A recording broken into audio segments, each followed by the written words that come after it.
Hello મિત્રો, સ્વાગત છે તમારું મારા English channel speak English with મેઘુમાં. ફ્રેન્ડ્સ, લાસ્ટ ટાઈમ આપણે સ્પીક ઇંગ્લિશમાં થોડા જોયેલા હતા જે બેઝિક સ્ટ્રક્ચરો ઇંગ્લિશના, જેમ કે I, we, you, he, she, it અને ધેય, અને તેના ઓબ્જેક્ટિવ નાઉન એટલે કે I, me, we, us, you, he, him, she, her, it, they, them, એ આપણે જોયા હતા. ફાઇન. અને થોડા મેં વોકેબ્યુલરી પોઈન્ટ્સ તમને આપેલા હતા. ટુડે આપણે થોડા યુઝફુલ ફ્રેઝીસ જોવાના છીએ, અને જે આપણે લાસ્ટ ટાઈમ વોકેબ્યુલરી કરી હતી એ છેલ્લે રિવિઝન કરીશું. આ ફ્રેઝીસ એવા છે જે તમને ડે બાય ડે માં યુઝફુલ થાય, તો આપણે થોડા સમજવાની પ્રયત્ન કરીએ. મિત્રો, સ્પીકિંગ ઇંગ્લિશ તમને ત્યાં સુધી નહીં આવે જ્યાં સુધી તમે બોલવાની ટ્રાય નહીં કરો. તો તમે જે હું તમને અત્યારે આપું છું વોકેબ્યુલરી કે ફ્રેઝ એટલે શબ્દનો સમૂહ, એ તમે રિપીટેડલી બોલવાનો ટ્રાય કરો. અને થોડા કાર્ટૂન નેટવર્ક્સ પણ તમે જોઈ શકો છો ટીવીમાં, એનાથી તમને ઇંગ્લિશ સાંભળવાની હેબિટ પડશે. પ્લસ લિરિક્સ આવતા હોય છે કોઈ પણ સોંગમાં નીચે, તો એ તમે સાંભળી શકો. જેમ કે જે ઓલ્ડ સોંગ જે હમણાં બહુ પોપ્યુલર થયું છે, પ્રેટી લિટલ બેબી, તો એમાં જોજો નીચે સબટાઇટલ આવતું હોય છે લિરિક્સમાં, પ્રેટી લિટલ બેબી, તો એ નીચે લખાઈને આવે પ્રેટી લિટલ બેબી. તો એવી રીતના જે લિરિક્સ જે સોંગ્સ છે એ સાંભળો, અને સબટાઇટલ વગર તમે કાર્ટૂન્સ છે કે એવી સ્ટોરીઝ છે કે મોટા લોકો એ વેબ સિરીઝ પણ જોઈ શકે છે, તો લિસન કરો અને સ્પીક કરો. નાની નાની સ્ટોરીઝ છે, નાના નાના એસે છે, પેરેગ્રાફ્સ છે, તમે વાંચવાની ટ્રાય કરો. તો આજે આપણે થોડા ફ્રેઝીસ જોઈએ છીએ, બહુ ઇન્ટરેસ્ટિંગ છે. તો લેટ્સ સ્ટાર્ટ. તો મિત્રો, આપણે થોડા સેન્ટેન્સીસ જોઈએ. I think so. I think so એટલે કે મને એમ લાગે છે કે આવું હોઈ શકે. I think so. Yes. Then it is possible. It is possible means તે શક્ય છે. હું અહીંથી પ્લેનમાં દિલ્હી જાઉં, ઇટ ઇઝ પોસિબલ. બરાબર, તે શક્ય છે. Are you crazy?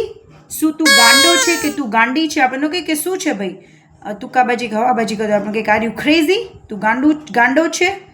Next, this is for you.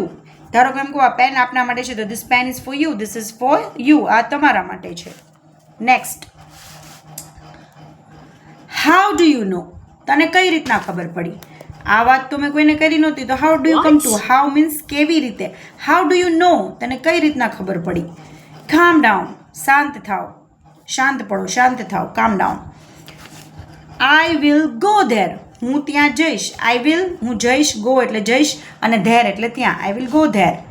At any cost. At any cost એટલે કોઈ પણ ભોગે, કોઈ પણ કિંમતે, કોઈ પણ સંજોગે હું જઈશ.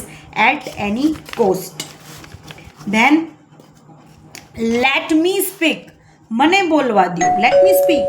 હવે તમે બધું તમારું કહી દીધું, હવે મને બોલવા દો. લેટ મી સ્પીક, મને સાંભળો, મને બોલવા દો. Do it again. જે કર્યું છે એ ફરીથી રિપીટ કરો. જેમ કે આ સેન્ટેન્સ છે એ પાછા બોલો. Do it again, repeat. As you wish. જેવી તમારી મરજી, જેવી તમારી ઈચ્છા, જેમ તમે ઈચ્છો. ઓકે, તો આ બધા આપણે આજે ઇમ્પોર્ટન્ટ ફ્રેઝીસ જોયા છે. અને એની પહેલાં આપણે જોયા હતા, એ પણ જોઈ લઈએ વોકેબ્યુલરી પોર્શનમાં.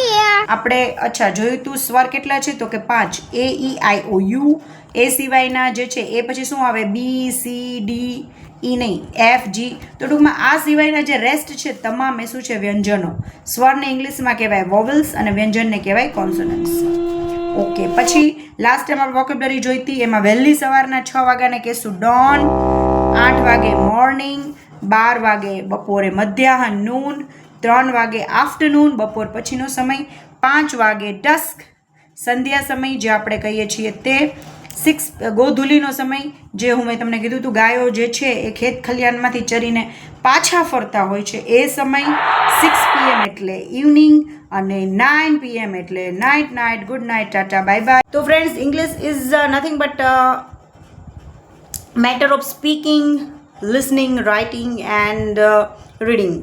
તો આમાંથી કોઈ પણ માધ્યમ તમે અપનાવો, સ્પીકિંગ કરવાનું રાખો, નવા નવા વર્ડ્સ જે હું આપું છું એ શીખવાનું રાખો. બેઝિક ફંડામેન્ટલ ગ્રામર જે છે, નોટ બીકમ માસ્ટર મીન્સ રૂલના જે તમે નિષ્ણાંત નથી બનવાનું.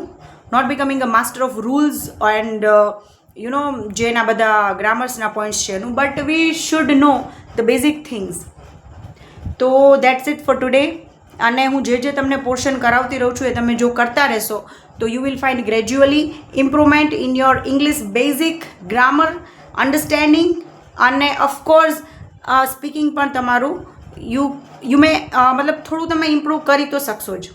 હું એમ નથી કહેતી કે ફ્લુઅન્ટ થઈ જાઓ તમે બધા, બટ જે છો એના કરતાં તો કંઈક સારું જ આપણે થઈ શકશું. તો હવે મળીએ છીએ નવા વિડીયોમાં. ત્યાં સુધી પ્રેક્ટિસ કરતા રહો, કાર્ટૂન નેટવર્ક્સ જોવો, લિરિક્સવાળા ગીત સાંભળો જેમાં નીચે લિરિક્સની પટ્ટી આવતી હોય, બરાબર. નાની નાની સ્ટોરીઝ છે, પેરેગ્રાફ્સ છે, એસે છે, એવું વાંચો. સ્ટોરી બુક્સ વાંચો, નાના છોકરાઓની જે ઇંગ્લિશની હોય બુક્સ એ તમે વાંચી શકો છો. અને બોલો, while you are reading you should speak. તમારે બોલવું જોઈએ ત્યારે, એનાથી તમારું ઇમ્પ્રુવમેન્ટ આવશે ઇંગ્લિશમાં ફાસ્ટ. અને નવા નવા વર્ડ્સ છે એ જાણતા રહ્યો. Okay, thanks for watching. મિત્રો, કોપીરાઇટ આવી જાય, એક તો ચેનલો પણ ચાલતી નથી અને કોપીરાઇટ આવી જાય એટલે હું થોડું ટ્રાય કરીશ. લિરિક્સ હોય એ લિરિક્સ તમારે સાંભળવાના, જોવાના અને બોલવાના. હું આ પ્રેટી લિટલ બેબીનું લઉં છું song. Pretty little baby, you say that maybe you will be thinking of me and try to do love me. Pretty little baby, I'm hoping that you do.